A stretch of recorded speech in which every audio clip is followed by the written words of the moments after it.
नमस्कार, आप देख रहे हैं 4 PM और मैं हूं आपके साथ निधि तिवारी। हरियाणा चुनाव के नतीजे भले ही अप्रत्याशित रहे हों, नेताओं से लेकर जनता तक सब हैरान हों और वो भी अभी तक इन नतीजों पर विश्वास नहीं कर पा रहे हों।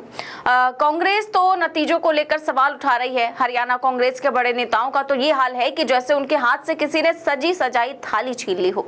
वो अब तक शौक में है। जो कल रात तक सरकार बनाने की पूरी तैयारी में थे, जो माहौल था, वो सब एक झटके में ऐसा बदला कि सब के सब परेशान है। कांग्रेस इसको लेकर खूब हाथ पैर पटक रही है, लेकिन अब बहुमत तो बीजेपी को मिल ही चुका है और नतीजों में सरकार भले ही बीजेपी की बन गई है, लेकिन सवाल अब बीजेपी के अंदर से भी उठने लगे हैं। और ये सवाल है कि हरियाणा का सीएम कौन, क्योंकि बीजेपी ने तो नायब सिंह सैनी के चेहरे पर ही पूरा चुनाव लड़ा, लेकिन फिर अब ये सवाल उठना कि सीएम कौन होगा, इसके पीछे बड़ी उठापटक चल रही है। इन दिनों हरियाणा बीजेपी में बीजेपी की तरफ से तो यही कहा जा रहा है कि नायब सिंह सैनी हरियाणा के नए सीएम होंगे, लेकिन उठापटक ये चल रही है क्योंकि बहुत सारे जो नाम थे जो कि चुनाव के दरमियान, चुनाव से पहले कह रहे थे कि भाई हमें मुख्यमंत्री बनना है, हमें मुख्यमंत्री बनना है, तो उसी को लेकर काफी ज्यादा जोर आजमाइश चल रही है।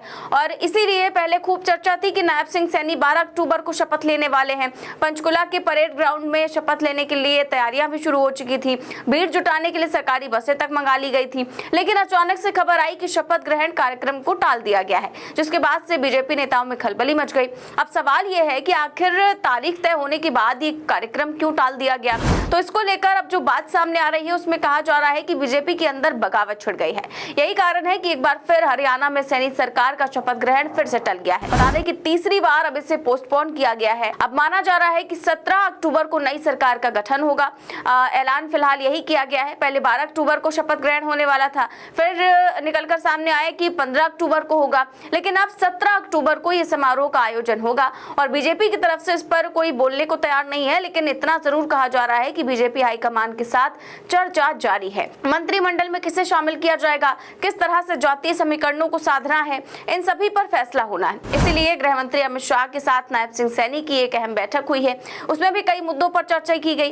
अब क्या उसी वजह से शपथ ग्रहण को फिर टाला गया है, अभी तक साफ ये नहीं हो पा रहा है। दरअसल बीजेपी में सीएम पद को लेकर हलचल मची हुई है, या फिर कहानी कुछ और है। सीएम पद के अलावा क्या डिप्टी सीएम की दावेदारी पर भी पेच फंस रहा है, या फिर यहाँ पर मंत्रिमंडल को लेकर पेच फंसा हुआ है। यानी कहा जा सकता है कि बीजेपी के अंदर उथल पुथल की स्थिति अभी जारी है। सीएम फेस को लेकर बीजेपी के अंदर बगावत छिड़ी हुई है और ये बगावत इतनी छिड़ गई है कि तारीख तय होने के बाद लगातार बदली जा रही है। आखिर ऐसा क्यों हो रहा है और कहां पर पेच फंसा हुआ है, ये सभी को हैरान कर रहा है। इसीलिए बीजेपी में आंतरिक घमासान मचा हुआ है। अनिल विज के बाद राव इंद्रजीत सिंह शक्ति प्रदर्शन करने लगे हैं। पिछले 2 दिनों में 9 विधायकों को अपने घर पर बुलाकर राव ने सीएम पद पर अघोषित रूप से दावेदारी ठोक दी है।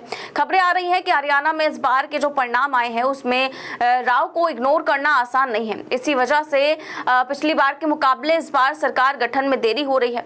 2014 और 2019 में बीजेपी ने 7 दिनों के अंदर ही मुख्यमंत्री और मंत्रियों का शपथ ग्रहण करवा लिया था, लेकिन इस बार बीजेपी के बड़े नेता राव इंद्रजीत सिंह ने मोर्चा खोल दिया है। हरियाणा में चुनाव परिणाम आने के बाद बीजेपी के सिंबल पर जीते 9 विधायक राव इंद्रजीत सिंह के घर पहुंच गए। यहाँ सभी विधायकों ने राव इंद्रजीत सिंह से बधाई संदेश लिया और दिलचस्प बात यह है कि ये सभी विधायक तब इंद्रजीत के घर पहुंचे जब सीएम पद को लेकर राव की दावेदारी चर्चा में है। इंद्रजीत के घर अब तक सोहना से विधायक चुने गए तेजपाल तंवर, महेंद्रगढ़ के विधायक कंवर सिंह यादव, कोसली से विधायक अनिल दहीना, गुरुग्राम से विधायक मुकेश शर्मा समेत 8 विधायक मिलने पहुंचे थे। राव इंद्रजीत की बेटी आरती भी विधायक चुनी गई है। ऐसे में इन सभी को मिलाकर कहा जा रहा है कि राव के समर्थन में अब तक 9 विधायक हो गए हैं और हरियाणा की अहिरवाल बेल्ट की 11 में से 10 सीटों पर बीजेपी को जीत मिली है। पार्टी को सिर्फ महेंद्रगढ़ की नांगल चौधरी में हार मिली है। इन 10 में से बहादुरगढ़ से जीते विधायक ही राव इंद्रजीत खेमे के नहीं है, बाकी 9 विधायक उनके समर्थन में है और वो दबी जुबान से चाह भी रहे हैं कि इस बार राव इंद्रजीत को मुख्यमंत्री बनाया जाए। वहीं इंद्रजीत समर्थकों का कहना है कि जिस व्यक्ति के सभी लोग चुनाव जीत गए हों उसे पार्टी कैसे नजरअंदाज कर सकती है। और हरियाणा विधानसभा की 90 में से 48 सीटों पर बीजेपी को जीत मिली है। ये बहुमत से सिर्फ 2 नंबर ज्यादा है। ऐसे में अगर संख्या बल के हिसाब से राव इंद्रजीत को नजरअंदाज करती है बीजेपी, तो हरियाणा में हालात बदलते देर नहीं लगेगी और बीजेपी ये रिस्क कतई नहीं लेना चाहती। विधानसभा चुनाव से पहले ही इंद्रजीत ने मुख्यमंत्री पद की दावेदारी ठोक दी थी, लेकिन चुनाव को देखते हुए उनका पहला फोकस चुनाव पर था और अपने खेमे के सभी विधायकों को जिताने का था। और अब चुनाव के बाद तो उन्होंने खुलकर कहा है कि दक्षिण हरियाणा ने हमेशा बीजेपी को दिया है, अब बारी बीजेपी की है। तो राव 2019 में भी सीएम पद के दावेदार थे, लेकिन उस वक्त मनोहर लाल खट्टर से मात खा गए थे। वर्तमान की राजनीतिक घटनाओं को देखें तो उन्हें सीएम की कुर्सी तक पहुंचने की बड़ी उम्मीद है। हालांकि राव की राह में नायब सिंह सैनी एक बड़ा रोड़ा है।